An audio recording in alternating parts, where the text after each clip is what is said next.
हाँ sorry sir, आपके जितने भी फैंस हैं छत्तीसगढ़ में सर, बहुत लोगों ने मेरे को भी कहा कि सर से एक बार बुलवा दीजिए छत्तीसगढ़िया सबले बढ़िया।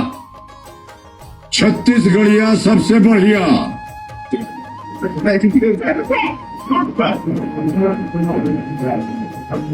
छत्तीसगढ़ रहने वाले योगेश साहू ने कौन बनेगा करोड़पति केबीसी में 50 लाख रुपए जीते हैं। उन्होंने 1 करोड़ रुपए के सवाल का जवाब देने के बजाय गेम छोड़ दिया। 1.5 लाख की नौकरी छोड़ दी।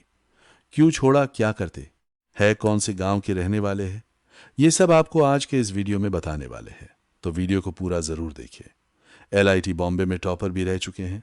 उन्होंने IIT में पहले ही प्रयास में एडमिशन लिया था।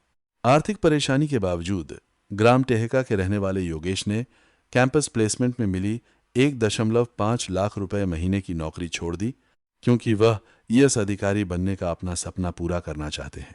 पिता गैराम साहू महाराष्ट्र के पूर्व राज्यपाल रमेश बैस के ड्राइवर हैं। योगेश ने इलेक्ट्रिकल इंजीनियरिंग की पढ़ाई की है। पिता ने बताया कि योगेश ने अपसी सिविल सेवा की प्रारंभिक परीक्षा भी पहले ही प्रयास में पास की है। वह फिलहाल मुख्य परीक्षा की तैयारी कर रहे हैं। ऐसे में योगेश मोबाइल का इस्तेमाल नहीं करते और सोशल मीडिया से भी दूर रहते हैं। योगेश ने शुरुआती पढ़ाई बलौदा बाजार के जेसीज कॉन्वेंट और मयूर शिशु मंदिर से की। इसके बाद वे हाई एजुकेशन के लिए बिलासपुर गए। यहां रोहन चावला ने अपने कोचिंग सेंटर में उन्हें 11वीं और 12वीं की मुफ्त पढ़ाई कराई।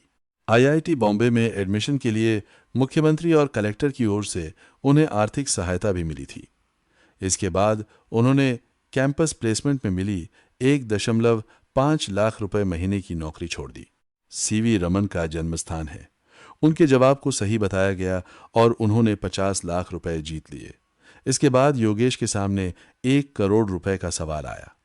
हालांकि इस पड़ाव पर उन्होंने कोई रिस्क नहीं लिया और 50 लाख रुपए लेकर गेम क्विट कर दिया। वहीं मुंबई से लौटने के बाद भाटापारा रेलवे स्टेशन पर सामाजिक कार्यकर्ताओं और ग्रामीणों ने योगेश का जोरदार स्वागत किया। उनकी सफलता पर परिवार, गांव और क्षेत्र के लोगों ने खुशी जताई।